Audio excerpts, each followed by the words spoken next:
এটা হলো ice cream dance. কিভাবে আইসক্রিম বানালাম অল্প খরচে কম সময়ে বাসায়, পুরো ভিডিও দেখতে হবে। আমি প্রথমে নিয়ে নিচ্ছি অরেঞ্জ ফুড কালার, তারপর আইসক্রিম বক্স নিয়ে আসছে, তারপর নিয়ে আসছে ভ্যানিলা ফ্লেভার, এটা আমার অনেক পছন্দ পার্সোনালি। একটা গ্লাস নিয়ে আসছে, কি কারণে দেখতে হবে পুরো ভিডিও। তারপরে নিয়ে আসছে পানির জগ, তারপরে নিয়ে আসছে কিছু চকলেটস। তা আমি মূলত এখানে পালস এবং লিচি চকলেটটা ইউজ করলাম। উনি আসছে লবণ, তারপরে নিয়ে আসছে গুড়, চিনিও ব্যবহার করতে পারবেন চাইলে। তো প্রথমেই আমি আইসক্রিম বানাতে গিয়ে আমার কাছে মনে হলো যে এই দুইটা চকলেট একসাথে মিক্স করি খুব ইজিলি। আমি এটা ইউটিউব থেকে দেখছিলাম, তো হিসাবে আমি ওদেরকে নিয়ে বানাইতেছি। ওরা খুব আগ্রহের সাথে আমাকে সাপোর্ট করতেছিল। তো আমি প্রথমে চকলেটগুলোকে থেতলিয়ে নিছি।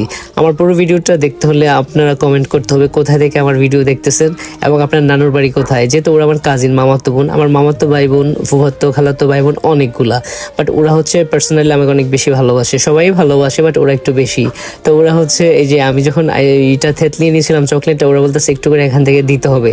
তো একটু করে দিয়ে দিলাম, ও খাইতেছে। ওরা খাওয়ানি বুড়ি। তো ওদের একটা নাম তাবাসসুম তৈয়বা, একজনের নাম নিহা।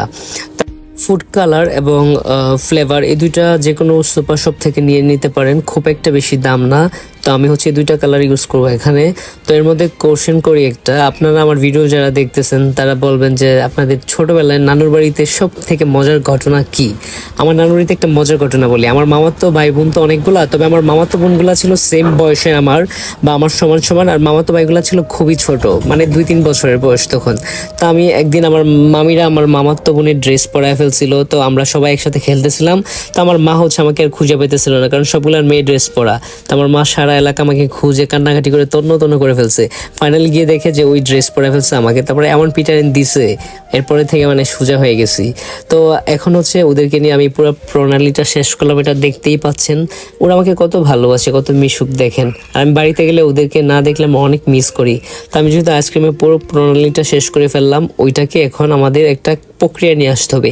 তাই আমি একটা পাতিলের মধ্যে রেখে হালকা অল্প আছে এবং জাস্ট একটা বলক উঠায় নিয়ে আসছি। তারপর এটা আমাদের আইসক্রিমের যেই বেসটা আছে এটার মধ্যে ঢেলে দিচ্ছি। এটা ঢেলে দেওয়ার পরে ঠান্ডা করে রাখতে হবে।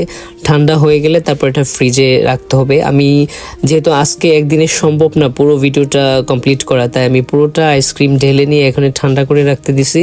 আর ওরা অনেক এক্সাইটেড হয়ে গেছে কখন আইসক্রিম খাবে, এবং ওরা বলতেছিল পরদিন আমার চলে আসবে। তো যাই হোক, আমার টোটালি আইসক্রিমটা ফিট করা শেষ হয়ে গিয়েছে। তো অপেক্ষার পালা ফ্রিজে রাখা।